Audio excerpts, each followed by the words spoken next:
Rajasthan public examination misuse for measures for prevention of unfair means in recruitment act 2022।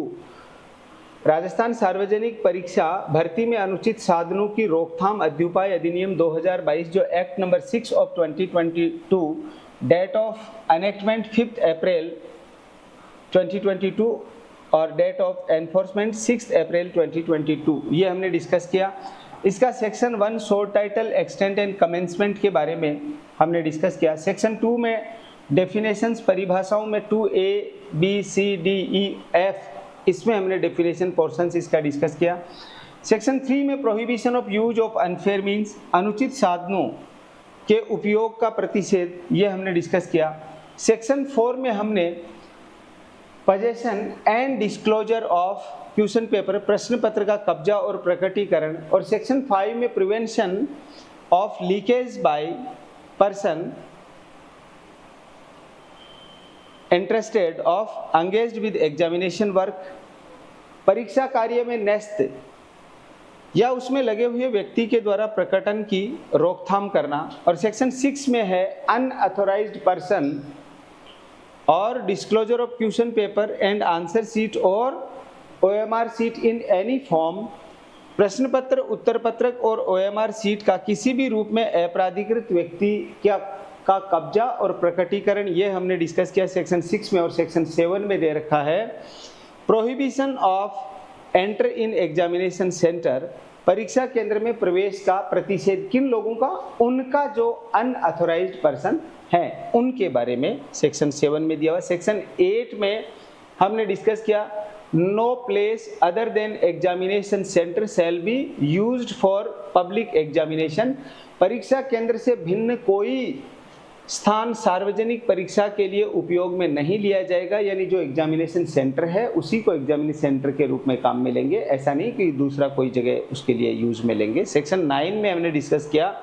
Offences by management institution or LLP यानी limited liability partnership और others, प्रबंध तंत्र संस्था और अन्य यानी LLP या अन्य संस्था द्वारा अपराध कारित किया जाना। और सेक्शन 10 में पनिशमेंट। अब ये देखो पनिशमेंट किसका हो रहा है यहाँ पे, पनिशमेंट जो सेक्शन 3 यहाँ से ऑफेंस इसके स्टार्ट होते हैं। Rajasthan public service examination act 2022 के सेक्शन 3 में, 4 में, 5 में, 6 में, 7 में, 8 में, 9 में जो बता रखा उन सब के पनिशमेंट यहाँ सेक्शन 10 में बता रखा कि इनके पनिशमेंट ये होंगे। ये हमने यहाँ तक का डिस्कशन कल की क्लास में किया था। सेक्शन 11 डिबारमेंट ऑन कन्विक्शन, दोष सिद्धि पर विवर्जन, यहाँ से सेक्शन 11 से आज की क्लास में 11 भी हो गया था। Section 12 attachment and confiscation of property, संपत्ति की कुर्की और अधिहरण, यहाँ से करना है सेक्शन 12 से। ऑनलाइन में, ऑफलाइन में और रिकॉर्डेड क्लास में और यूट्यूब पे आप सभी लोग सेक्शन 11 निकाल लो। अगर किसी के पास में ऐसा डायरेक्ट नहीं है तो आप अपना मोबाइल में PDF ओपन कर लो, ऑनलाइन में, रिकॉर्डेड क्लास में या यूट्यूब पे जो भी आप क्लास देख रहे हैं। हम राजस्थान पब्लिक सर्विस एग्जामिनेशन का जो अनफेयर मीन्स का है, Rajasthan public examination measures for prevention of unfair means in recruitment act 2022, इस एक्ट का हमने सेक्शन कल की क्लास में सेक्शन 11 यहाँ तक का डिस्कशन कल हमने कर लिया था। सेक्शन 11 से एक बार देख लो। सेक्शन 11 क्या, किन को डिबारमेंट की बात कर रहा है, ऐसे लोग जिन्होंने अनफेयर मीन्स को एक्सरसाइज किया है यानी परीक्षा में नकल करने का कार्य किया है, ऐसे लोगों को 2 साल के लिए परीक्षा में भाग लेने से रोक दिया जाना।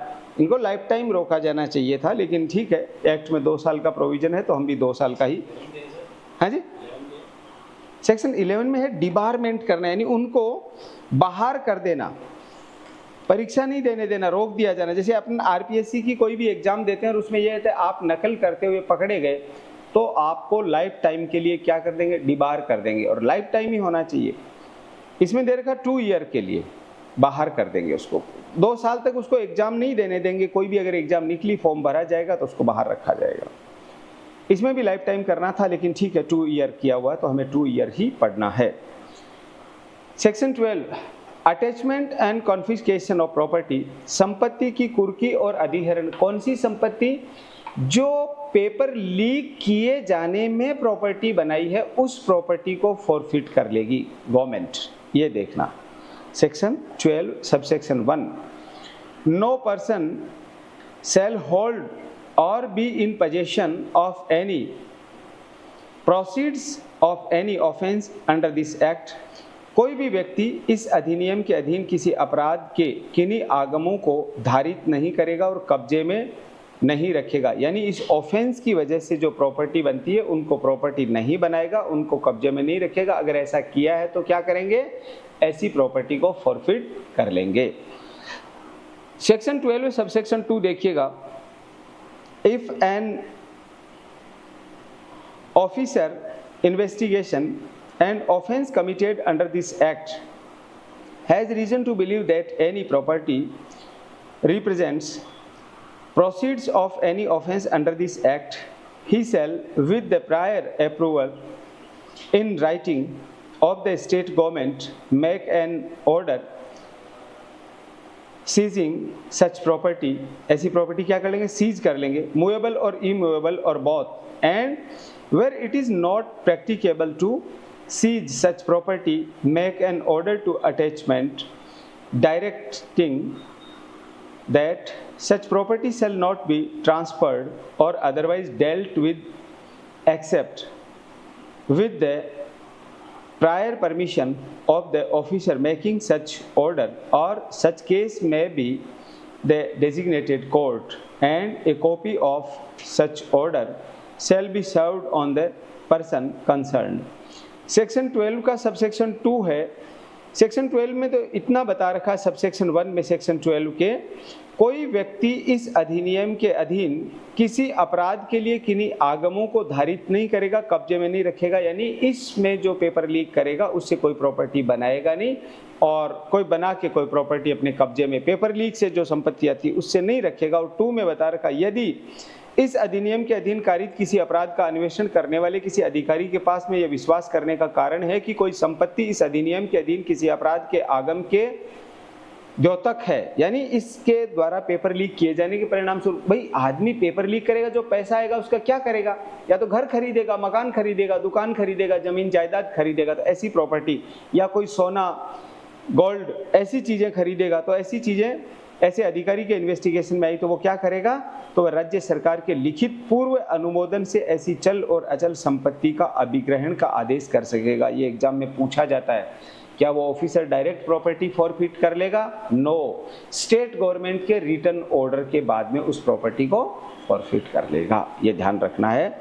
और जहां ऐसी संपत्ति का अभिग्रहण करना व्यवहार्य न हो, वहां ऐसी संपत्ति की कुर्की का आदेश यह निर्देश देते हुए करेगा कि अभिहित न्यायालय या यथास्थिति ऐसा आदेश करने वाले अधिकारी की पूर्व अनुज्ञा के बिना ऐसी संपत्ति को अंतरित नहीं किया जाएगा। ऐसी प्रॉपर्टी है, इन्वेस्टिगेशन में पता चल गई, उन्होंने गवर्नमेंट को इन्फॉर्म कर दिया, अब इस प्रॉपर्टी को वो ट्रांसफर भी नहीं कर सकता जब तक कोर्ट की ऐसे पहले से कोई परमिशन नहीं हो, कोई आदेश नहीं हो। कोर्ट आदेश तभी देगा जब वो प्रूव कर देगा कि नहीं जी पेपर लीक से मैंने प्रॉपर्टी नहीं बनाई, ये तो मेरी एंसेस्ट्रल प्रॉपर्टी है, या मैंने और कोई सोर्स ऑफ इनकम से इसको बनाया है, तो बाकी नहीं। ऐसी संपत्ति अंतरित नहीं की जाएगी और इसके संबंध में अन्यथा कोई कार्रवाई नहीं की जाएगी। ऐसे आदेश की एक प्रति संबंधित व्यक्ति पर तामील की जाएगी। उस व्यक्ति को तामील किया जाएगा कि आप इस प्रॉपर्टी को बेचेंगे नहीं, खुर्द बुर्द नहीं करेंगे, इधर उधर नहीं करेंगे जब तक कोर्ट की कोई परमिशन ना हो, ये उस व्यक्ति को इन्फॉर्म करेंगे। और सेक्शन 12 का सबसेक्शन 3 है इस एक्ट में, जो सेक्शन 12 दे रखा है इसका 3 है, सबसेक्शन 3 है, the investigation officer shall duly inform the designated court with in 40th hours, ऐसा ही दे रखा, of the seizure or attachment of such property. अन्वेषण अधिकारी ऐसी संपत्ति अभिग्रहण या कुर्की के 48 घंटे यानी 48 आवर्स 48 घंटे के भीतर अभिहित न्यायालय को सम्यक सूचना देगा। यानी ऐसी प्रॉपर्टी अटैच की है, कुर्क की है, तो विद इन 48 आवर उस कोर्ट को इन्फॉर्म करेगा। देखो, व्यक्ति को पुलिस अरेस्ट कर लेती है तो भी नियरेस्ट मजिस्ट्रेट को कितनी देर में पेश करना होता है? वहाँ है 24 आवर, यहाँ उसका डबल है 48 आवर्स में, क्योंकि ये प्रॉपर्टी अटैच की है, ऐसी प्रॉपर्टी जो पेपर लीकेज के परिणाम स्वरूप उसने बनाई है। सेक्शन 12 का सबसेक्शन 4 है, it shall be open to the designated court either to confirm or revoke the order of seizure or attachment made under subsection 2। ये अभिहित न्यायालय पर निर्भर करेगा कि वो उपधारा 2 के अधीन किए गए अभिग्रहण या कुर्की के आदेश की या तो पुष्टि करे या उसका क्या करे, प्रतिसंहरण करे। ये कोर्ट पे डिपेंड करता है कि या तो जिस कोर्ट में ऐसा इन्फॉर्म कर दिया कि ये प्रॉपर्टी हमने अटैच की है, या तो उसको प्रॉपर्टी को अटैच कर ले या फिर उसका और क्या डिस्पोज किया जाना है, ये कोर्ट इसके बारे में आदेश करेगा। इसमें प्रोविजो दे रखा सेक्शन 12 के सबसेक्शन 4 में, provided that the designated court shall not pass an order unless an opportunity of making responsibility is given to the person whose property is being attached।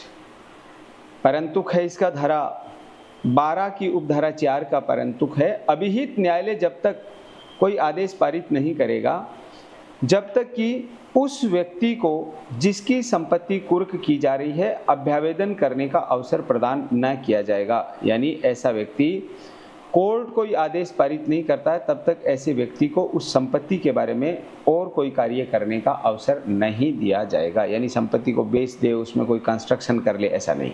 जो होगा अब कोर्ट के आदेश से होगा।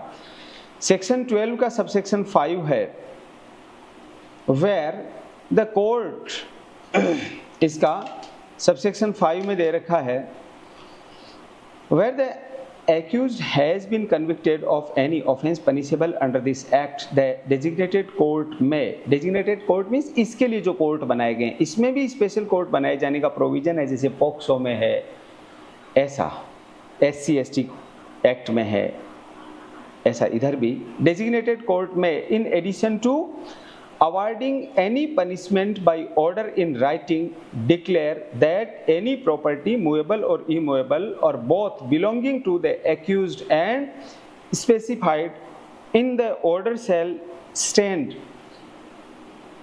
confiscated to the state government free from all encumbrances। धारा 12 की उपधारा 5 है, जहां अभियुक्त इस अधिनियम के अधीन दंडनीय किसी अपराध के लिए दोष सिद्ध ठहराया जाता है तो अभिहित न्यायालय किसी दंड के निर्णय के अतिरिक्त लिखित में आदेश के द्वारा ये घोषित कर सकता है कि आदेश में विनिर्दिष्ट और अभियुक्त से संबंधित सभी विलग्नों से मुक्त कोई भी चल या अचल संपत्ति, दोनों संपत्ति चाहे मूवेबल हो या इमूवेबल हो, राज्य सरकार को अधिहित समझी जाएगी। यानी अगर कोर्ट ने कोई आदेश नहीं दिया है तो ऐसी सारी प्रॉपर्टी कोर्ट ये मानेगा कि स्टेट गवर्नमेंट ने इसको, स्टेट गवर्नमेंट के अटैच रहेगी, ऐसी संपत्ति है, उसको बेचा नहीं जाएगा। कब तक? जब तक कोर्ट ने आदेश नहीं दिया जाएगा। ये माना जाएगा संपत्ति सरकार को अटैच हो गई है, अब इसको वो व्यक्ति काम नहीं ले सकता। सेक्शन 12 का सबसेक्शन 5 के बाद में एक एक्सप्लेनेशन, एक स्पष्टीकरण दिया हुआ, for the purpose of this section mean section 12 proceeds of any offence under this act means all kind of properties which has been derived or contained from commission of any offense under this act or have been required through fund traceable to any offense under this act and shall induce case irrespective of person in whose name such proceeds are standing or in whose possession they are found। धारा 12 की उपधारा 5 के बाद में स्पष्टीकरण दिया हुआ है। इस धारा के प्रयोजन के लिए इस अधिनियम के अधीन किसी अपराध के आगम से समस्त प्रकार की ऐसी संपत्तियां अभिप्रेत हैं जो इस अधिनियम के अधीन किसी अपराध को धारित करने से व्युत्पन्न हुई हैं, अभिप्राप्त की गई हैं या इस अधिनियम के अधीन किसी अपराध से संबंधित निधियों के माध्यम से अर्जित की गई हैं या ऐसी कोई नकदी भी शामिल है, बिना उस व्यक्ति का विचार किए जिसका नाम ऐसे आगम या कब्जे में पाया जाता है, तो ऐसी सारी संपत्ति क्या कर ली जाएगी, फॉरफिट कर ली जाएगी, सरकार को द्वारा अटैच कर ली जाएगी। ये ध्यान रहे। ये हो गया section 12 attachment and confiscation of property, संपत्ति की कुर्की और अधिग्रहण। इसके बाद में है सेक्शन 13। देखो सेक्शन 13 क्या कहता है यहाँ पे। सेक्शन 13 में प्रोविजन किया गया है liability of management etcetera to pay all cost and expenditures. ये सेक्शन अभी हमने डिस्कस किया section 12 attachment and confiscation of property, संपत्ति की कुर्की और अधिग्रहण। इसमें कोई बात किसी को नहीं समझ में आई हो तो पूछ सकते हैं। सेक्शन 13 है liability of management etcetera to pay all cost and expenditure, समस्त लागत और व्यय का संदाय करने का प्रबंध तंत्र का दायित्व है। कौन से वाला एक्सपेंडिचर है यहाँ पे। अब प्रॉपर्टी अटैच कर रहे हैं, ऐसी प्रॉपर्टी को मान लो डिमोलिश करना हो, ये करना हो, जैसे यहाँ गुजर की थड़ी पे पेपर लीक वालों का एक अधिगम कोचिंग वाले थे, उनकी प्रॉपर्टी अटैच की गई और उसको गिराया गया। गिराने के बाद में गिराने में बुलडोजर का जो खर्चा आया, लेबर का जो खर्चा आया, जो कॉस्ट आई, वो भी उसी व्यक्ति से ली गई जिसकी बिल्डिंग थी। ये अलग बात है कि वो गलत तरीके से गिराई गई थी, क्योंकि वो उन लोगों की प्रॉपर्टी थी नहीं जिन्होंने पेपर लीक किया, वो तो मकान मालिक की थी। उसका फालतू में सरकार ने मकान तोड़ के और बाद में ये प्ली ले ली कि हमने तो साहब ये नियमों के विरुद्ध बना हुआ था इसलिए तोड़ा। तो ऐसा कौन सी कॉस्ट ले लेंगे उससे, सेक्शन 13 में देखिएगा, if the person of the management or institution और लिमिटेड लाइबिलिटी पार्टनरशिप, वही LLP, or other has been found guilty of the offence under subsection 2 of section 10. This act, the management and institution or LLP or there shall be liable for pay all cost and expenditure related to the examination determined by the organized court and shall be एक minute में इस section, इसी section को only जो ये अभी हम discuss कर रहे हैं, कुछ बैरेक्ट में थोड़ा कटा फटा है, तो एक बार मैं इधर से आपको बता देता हूँ क्या है। सेक्शन 13 देखिएगा, liability of management etcetera to pay all cost and expenditure if the person of management or institution of limited liability partnership and other has been found guilty of the offence under subsection 2 of section 10 of this act, the management or institution or LLP यानी limited liability partnership or other shall be liable to pay all cost and expenditure related to the examination determined by the designated court and shall be banned forever। यहाँ धारा 13 में प्रावधान किया गया है, समस्त लागत और व्यय का संदाय करने का प्रबंध तंत्र इत्यादि का दायित्व है। यदि प्रबंध तंत्र या संस्था या सीमित दायित्व भागीदारी या अन्य कोई व्यक्ति इस अधिनियम की धारा 10 की उपधारा 2 के अधीन अपराध का दायी पाया जाता है, तो प्रबंध तंत्र और संस्था या सीमित दायित्व भागीदारी या अन्य अभिहित न्यायालय द्वारा अवधारित परीक्षा से संबंधित समस्त लागत व्यय का संदाय करने के लिए दायी होगा और सदैव के लिए प्रतिबंधित किया जाएगा। यानी ऐसा कोई भी व्यक्ति है जो भी एग्जामिनेशन इसमें हुआ उसमें जितना भी खर्चा लगा वो सारा खर्चा भी, कॉस्ट भी उसी व्यक्ति से वसूल कर ली जाएगी। इसके बाद में सेक्शन 14 क्या कहता है। सेक्शन 14 में प्रोविजन किया गया है ऑफेंसेस टू बी कॉग्निजेबल। अब ये ध्यान रखना, एग्जाम में पूछ लिया जाता है इसमें ऑफेंस कौन से वाला हो रहा है। ऑफेंस कौन सा हो रहा है, cognizable and non bailable and non compoundable. अपराध का संज्ञेय, अजमानतीय और असमनीय होना, जो सीरियस से सीरियस ऑफेंस में होता है वो प्रोविजन इसमें किया गया है।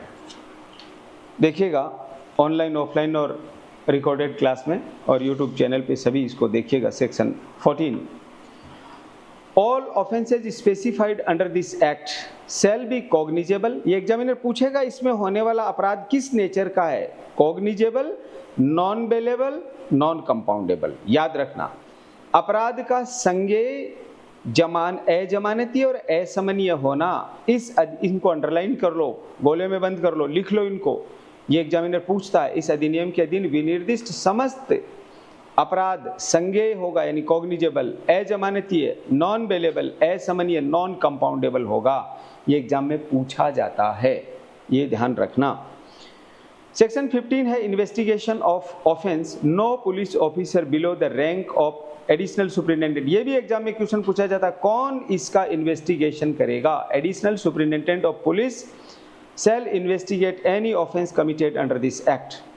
धारा 15 में प्रावधान किया गया है अपराधों का अन्वेषण अतिरिक्त पुलिस अधीक्षक की पंक्ति से नीचे का कोई भी पुलिस अधिकारी इस अधिनियम के अधीन कारित किसी भी अपराध का अन्वेषण नहीं करेगा। मीन्स आरपीएस ऑफिसर अपने राजस्थान में कहें, एडिशनल सुपरिटेंडेंट यानी एएसपी इससे नीचे की रैंक का यानी डीवाईएसपी, एएसपी की रैंक से नीचे का कोई भी इसमें इन्वेस्टिगेशन ही नहीं करेगा। सेक्शन 16 में प्रोविजन किया गया, देखिएगा सेक्शन 16 में क्या है, cases triable by designated court, अभिहित न्यायालय द्वारा विचारणीय मामले। ये डेजिग्नेटेड कोर्ट कौन सा होता है, जैसे पोक्सो कोर्ट है, जैसे एससी एसटी कोर्ट है, ऐसे इसका भी अलग से कोर्ट का प्रोविजन किया गया है। देखिएगा section 16, notwithstanding anything contained in the CRPC or in any other law for the time being in force, the offence specified under this act shall be tried by the court designated under this act। धारा 16 में प्रावधान किया गया है कि दंड प्रक्रिया संहिता या तत्समय प्रवृत्त किसी अन्य विधि में अंतर्विष्ट किसी बात के होते हुए भी इस अधिनियम के अधीन विनिर्दिष्ट अपराधों का विचारण इस अधिनियम के अधीन अभिहित न्यायालय द्वारा किया जाएगा। ये कह रहा भले ही सीआरपीसी में कोई भी प्रावधान किया गया हो, सेक्शन 16 कहता है यहाँ पर इस एक्ट में जैसा बताया गया इसमें जो कोर्ट बनाए गए उनके द्वारा मामला सुना जाएगा। सेक्शन 16 के बाद में है सेक्शन 17। यहाँ तक कोई बात समझ में नहीं आई हो तो आप पूछ सकते हैं। आज की क्लास में हमने सेक्शन 11 को थोड़ा सा रिवाइज करते हुए सेक्शन 12, 13, 14, 15, 16 को डिस्कस किया। सेक्शन 17 देखिएगा, power to appoint designated court. अब ये डेजिग्नेटेड कोर्ट या अभिहित न्यायालय की नियुक्ति कौन करेगा, तो स्टेट गवर्नमेंट, जनरल रूल यही होता है, state government consult with the chief justice of that high court. इसमें देखो सेक्शन 17 देखिएगा, the state government may by notification in the official gazette designated as many courts of sessions in consultation with the chief justice of the high court of Rajasthan as it may be necessary to try offence punishable under this act। यानी इस act के तहत जो court establish किया जाएगा वो भी एक प्रकार से पोक्सो कोर्ट की तरह, एससी एसटी कोर्ट की तरह डीजे एडीजे वाले रैंक का होगा।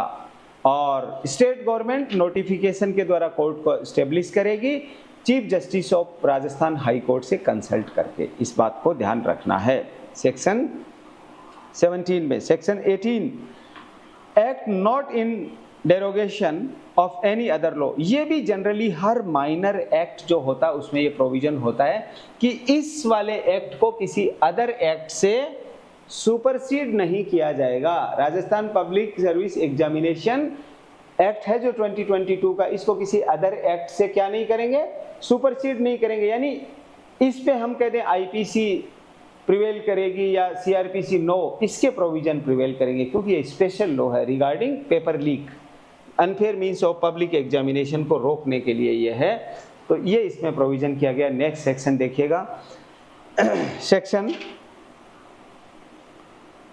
18, the provisions of this act shall be in addition to and not in derogation of the provisions of any other law for the time being in force। धारा 18 देखिएगा, इस अधिनियम के उपबंध तत्व में प्रवृत्त किसी अन्य विधि के उपबंधों के अतिरिक्त होंगे, ना कि उसके अल्पीकरण में होंगे। इस बात को ध्यान में रखना है, ठीक है।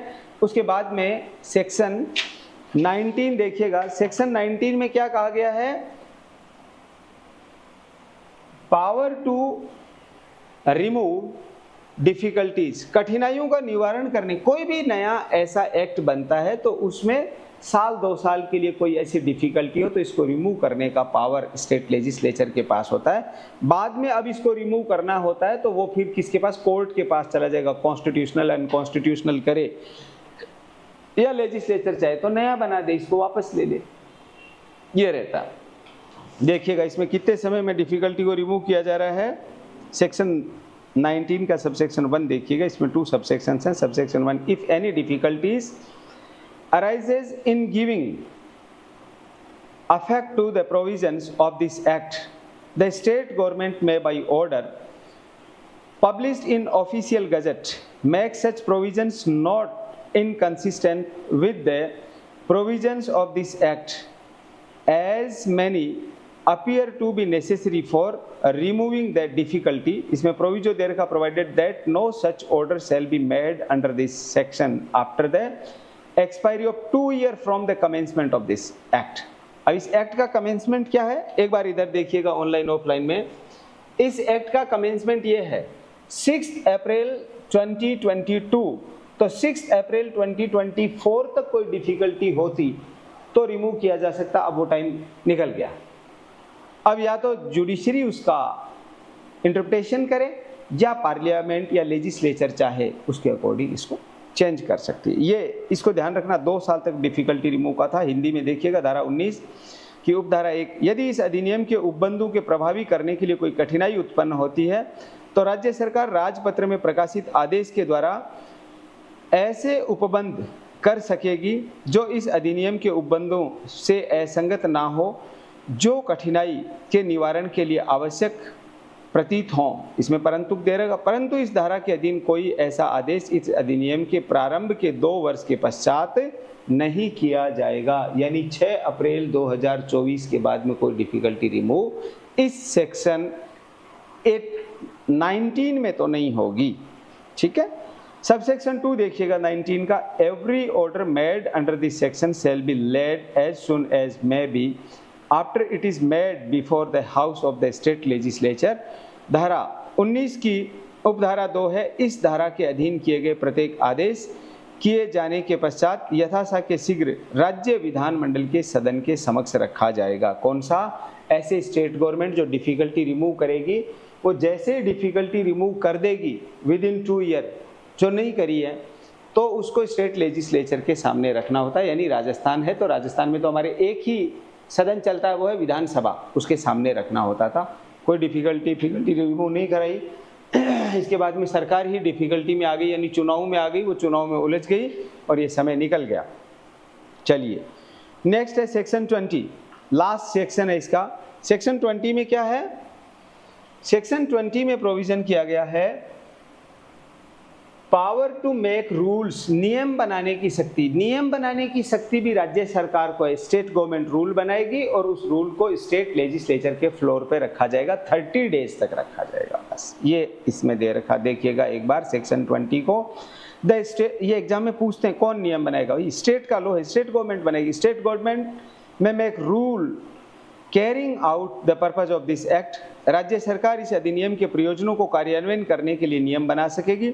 सबसेक्शन 2 है, all rules made under this section shall be laid as soon as may be after they are so made before the house of the legislature. यही बात मैंने अभी आपको बताई। While it is in session, जब वो session में हो, for the period of not less than, इसमें दे रखा 14 डेज, यानी 14 दिन। जनरली जो सेंट्रल लेजिस्लेशन है उनका 30 डेज होता है, बट इसका 14 डेज दिया हुआ, तो इसको ध्यान रखना, कहीं एग्जामिनर हो सकता है इसका एक क्वेश्चन उठा के आपसे पुटअप कर लें। विच में कंप्राइज इन 1 सेशन और इन 2 or more successive session, and if before the expiry of the session in which they are so laid or of the sessions immediately following the House of the State Legislature make any modification in any of such rule or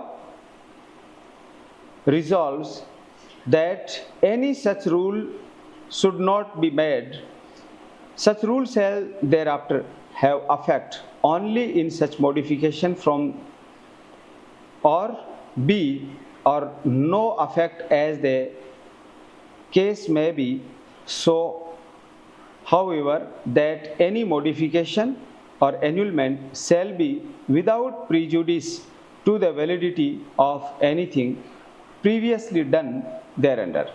धारा 20 की उपधारा 2 में हिंदी में देखिएगा, इस धारा, पहले उपधारा 1 भी देख लो इसका हिंदी में, नियम बनाने की शक्ति। उपधारा 1 है धारा 20 की, राज्य सरकार इस अधिनियम के प्रयोजनों के कार्यान्वयन के लिए नियम बना सकेगी। तो ये तो तय है कि राज्य का, स्टेट का लेजिस्लेचर है तो लो भी स्टेट गवर्नमेंट बनाएगी। सबसेक्शन 2, इस धारा के अधीन बनाए गए समस्त नियम इस प्रकार बनाए जाने के पश्चात यथाशक्य शीघ्र राज्य विधानमंडल के सदन के समक्ष रखे जाएंगे, जो वो सत्र में है 14 दिन की अन्यून कालावधि। ये ध्यान रखना, क्योंकि जनरली सेंट्रल लेजिस्लेशन ऐसे होते हैं, उनमें जैसे पॉक्सो वगैरह तो 30 डेज है, इंडिसेंट रिप्रेजेंटेशन है 30 डेज है, SC ST है 30 डेज है, बट यहाँ इसमें 14 डेज है, राज्य के सदन के पटल पे रखा जाएगा जब वो सत्र में हो, जो एक सत्र या 2 उत्तरवर्ती सत्रों के समाविष्ट हो सके। एक सेशन में 14 डेज पूरे हो जाएं या एक से ज़्यादा सेशन में भी हो सकते हैं, उन सत्रों की जिसमें वे इस प्रकार रखे गए हैं। ठीक अगले सत्र की समाप्ति से पूर्व राज्य विधानमंडल का सदन ऐसे नियमों में से किन्हीं नियमों का उपांतरण करता है, संकल्प करता है, ऐसा कोई नियम नहीं बनाया जाना चाहिए, तो तत्पश्चात ऐसा नियम केवल ऐसे उपांतरित रूप में प्रभावी होंगे, यथास्थिति उसका कोई प्रभाव नहीं होगा, और ऐसी कोई भी उपांतरण बातिलीकरण के अधीन पूर्व में की गई किसी बात की विधि मान्यता पर प्रतिकूल प्रभाव नहीं डालेगा। तो ऐसे जो नियम बनाए जाने हैं 14 डेज तक स्टेट के लेजिस्लेचर के फ्लोर पे रखा जाएगा। 14 डेज तक या तो वो पास हो जाएंगे, और पास नहीं हुए हैं तो फिर वो लैप्स हो जाएंगे, और पहले के जो नियम थे जिनमें कार्रवाई कर ली उनके वैलिडिटी पे इसका कोई इफेक्ट नहीं आएगा। तो एक बार इसको ध्यान से देखिएगा। अभी तक हमने इसका Rajasthan public service examination, Rajasthan public examination measures for prevention of unfair means in recruitment act 2022, Rajasthan सार्वजनिक परीक्षा भर्ती में अनुचित साधनों की रोकथाम अध्युपाय अधिनियम 2022, जो एक्ट नंबर 6 ऑफ 2022 है, डेट ऑफ एनेक्टमेंट 5 अप्रैल 2022 है, डेट ऑफ एनफोर्समेंट 6 अप्रैल 2022 है, 2022 है। इसका section 1 short title extent commencement हमने डिस्कस किया, नाम विस्तार प्रारंभ लागू होना। सेक्शन 2 में हमने डिस्कस किया था डेफिनेशन ABCDEF में। सेक्शन 3 में हमने डिस्कस किया prohibition of use of unfair means अनुचित साधनों के उपयोग का प्रतिषेध। सेक्शन 4 में डिस्कस किया possession and disclosure of question paper, प्रश्न पत्र का कब्जा और प्रकटीकरण। सेक्शन 5 में हमने डिस्कस किया था prevention of leakage by person interested in engaged with examination work, परीक्षा कार्य में न्यस्त व्यक्ति या लगे हुए व्यक्ति के द्वारा प्रकटन की रोकथाम। और सेक्शन 6 में हमने डिस्कस किया unauthorised possession and disclosure of question paper and answer sheets और OMR seat in any form, प्रश्न पत्र, उत्तर पत्रक और OMR सीट का किसी भी रूप में अप्राधिकृत कब्जा और उसका प्रकटीकरण। सेक्शन 7 में हमने डिस्कस किया था prohibition to enter in examination centre, परीक्षा केंद्र में प्रवेश का प्रतिषेध। सेक्शन 8 में डिस्कस किया था no place other than examination centre shall be used for public examination, परीक्षा केंद्र से भिन्न कोई भी स्थान सार्वजनिक परीक्षा के लिए उपयोग में नहीं किया जाएगा। सेक्शन 9 में डिस्कस किया offences by management institutions LLP और अदर प्रबंध तंत्र संस्था या सीमित दायित्व भागीदारी या अन्य के द्वारा अपराध कारित किया जाना। और सेक्शन 10 में पेनल्टी किस में आएंगी, फ्रॉम सेक्शन 3 to 9 में जो किया गया है, 3 to 9 इनमें जो ऑफेंस किया गया है इनकी यहाँ पेनल्टी 10 में। और सेक्शन 11 में आज की क्लास से रिवीजन करते हुए हमने डिस्कशन स्टार्ट किया था डिबारमेंट ऑफ कन्विक्शन, दोष सिद्धि पर विवर्जन, यानी एक बार कोई दोष सिद्ध हो गया तो 2 साल के लिए उसको डिबार कर देंगे, ऐसे एग्जाम में फॉर्म नहीं भर सकता। सेक्शन 12 में डिस्कस किया attachment and confiscation of property, संपत्ति की कुर्की और अधिहरण। सेक्शन 13 में हमने डिस्कस किया था liability of management etcetera to pay all cost and expenditure, समस्त लागत और व्यय या संदाय करने के लिए प्रबंध तंत्र इत्यादि का दायित्व है। और सेक्शन 14 में हमने डिस्कस किया ऑफेंसेस टू बी कॉग्निजेबल, ये ध्यान रखना है इसमें होने वाला ऑफेंस क्या है, कॉग्निजेबल है, नॉन बेलेबल है, नॉन कंपाउंडेबल है, अपराध का संज्ञेय, अजमानती और असमनीय होना, ये सेक्शन 14 याद रखना, पूछा जा सकता है। जनवरी 2025 में एपीओ का एग्जाम होगा, उसमें ये चीज़ें आपको पूछी जाएंगी। और सेक्शन 15 में है इन्वेस्टिगेशन ऑफ द ऑफेंसेज, अपराधों का अन्वेषण कौन करेगा, असिस्टेंट एसपी से नीचा नहीं करेगा कोई भी अधिकारी, यानी डीवाईएसपी इनसे ऊपर की रैंक के। Section 16 cases triable by designated court, यानी इनके अपने अभिहित न्यायालय द्वारा विचारण किया जाएगा। ऐसे कोर्ट स्पेशल बनाए जाएंगे जैसे SC court, SC ST court होता है, पोक्सो कोर्ट होता है, एनआई के कोर्ट होते हैं, फैमिली कोर्ट्स होते हैं, ऐसे कोर्ट्स के द्वारा। और सेक्शन 17 में है power to appoint designated court, तो ऐसे कोर्ट स्टेट गवर्नमेंट नोटिफिकेशन के द्वारा बनाएगी चीफ जस्टिस ऑफ राजस्थान से कंसल्ट करके। और सेक्शन 18 है act not in derogation of any other law, इस अधिनियम का किसी अन्य विधि से अल्पीकरण नहीं होना। सेक्शन 19 में है पावर टू रिमूव डिफिकल्टीज, इसमें कठिनाइयों के निवारण करने की शक्ति। और सेक्शन 20 में है पावर टू मेक रूल्स, नियम बनाने की शक्ति। और उसके बाद में इसमें 2 शेड्यूल दे रखे, शेड्यूल 1 और शेड्यूल 2, जिनको हम डिस्कस कर चुके हैं। शेड्यूल 1 जो इसका है, इसमें दे रखा सेक्शन 2B, और सेक्शन 2B में दे रखा एग्जामिनेशन अथॉरिटी। और जो इसका सेकेंड शेड्यूल है, इस सेकेंड शेड्यूल में भी दिया हुआ है 2E, यानी सेक्शन 2 का ही 2E दिया हुआ है, इसका मतलब होता है पब्लिक एग्जामिनेशन। तो इसमें 10 पॉइंट्स दे रखे हैं दोनों शेड्यूल्स में, ए और बी में, और ऑलमोस्ट वही है। एक तरफ अथॉरिटी का नाम ले दिया, जैसे आरपीएससी है, आरबीएससी है, ये ऐसे, और वो जो एग्ज़ाम कंडक्ट कराएंगे वो है। आप में से ऑनलाइन में ऑफलाइन में किसी को भी कोई बात नहीं समझ में आई हो, एक बार मैं शेड्यूल को रिवाइज कर देता हूँ थोड़ा ब्रीफली, एक बार इसका शेड्यूल्स भी देख लो ताकि चीज़ें आपको रिवाइज हो जाएंगी तो पक्की हो जाएंगी। 2022 का एक्ट है, इसका एक बार शेड्यूल को देख लो। इसका दोनों शेड्यूल कंपैरिजन करके आपको पढ़ना है, शेड्यूल 1 और शेड्यूल 2। तो इधर दे रखा है आरपीएससी, और आरपीएससी के द्वारा कंडक्ट करवाए जाने वाले एग्जाम, ये शेड्यूल 2 में मिलेगा। सेकंड में दे रखा राजस्थान हाई कोर्ट, उधर दे रखा राजस्थान हाई कोर्ट द्वारा कंडक्ट कराए जाने वाला एग्जाम। शेड्यूल 1 में दे रखा है राजस्थान स्टाफ सिलेक्शन बोर्ड, और सेकंड शेड्यूल में दे रखा राजस्थान स्टाफ सिलेक्शन बोर्ड के द्वारा करवाए जाने वाले एग्जाम। शेड्यूल फर्स्ट में दे रखा एनी अथॉरिटी और एजेंसी जो रिक्रूटमेंट कार्य में अंगेज हैं, जो स्टेट गवर्नमेंट के द्वारा, इनके द्वारा करवाए जाने वाला एग्जाम सेकंड शेड्यूल में आ जाएगा। फर्स्ट शेड्यूल का पॉइंट नंबर 5 है स्टेट फंडेड यूनिवर्सिटी, और सेकंड शेड्यूल के 5 में दे रखा है स्टेट फंडेड यूनिवर्सिटी के द्वारा एग्जाम करवाया जाना। फर्स्ट शेड्यूल का 6 नंबर का पॉइंट है Rajasthan board of secondary education यानी आरबीएससी, और सेकंड शेड्यूल में दे रखा आरबीएससी के द्वारा कंडक्ट कराया जाने वाला कोई एग्जाम। और 6 नंबर का पॉइंट हो गया। 7th नंबर पे दे रखा Rajasthan police recruitment and promotion board, और उधर दे रखा 7th नंबर के शेड्यूल सेकंड में राजस्थान पुलिस का और प्रमोशन का जो बोर्ड है उसके द्वारा करवाए जाने वाला एग्जाम। सेक्शन 8 में दे रखा पब्लिक सेक्टर का अंडरटेकिंग जो स्टेट गवर्नमेंट के तहत है, और सेकंड शेड्यूल में दे रखा इनके द्वारा करवाए जाने वाला एग्जाम। 9th में दे रखा any society, corporation, local body or all PSUs owned by state government or established by or fully or partially, इनके द्वारा करवाए जाने वाला एग्जाम, ये सेकंड शेड्यूल के 9th पॉइंट में दे रखा है। और 10th पॉइंट है फर्स्ट शेड्यूल का any other authority notified by state government, राज्य सरकार के द्वारा अधिसूचित कोई अन्य प्राधिकारी, और सेकंड शेड्यूल में दे रखा ऐसे के द्वारा करवाए जाने वाला कोई एग्जाम।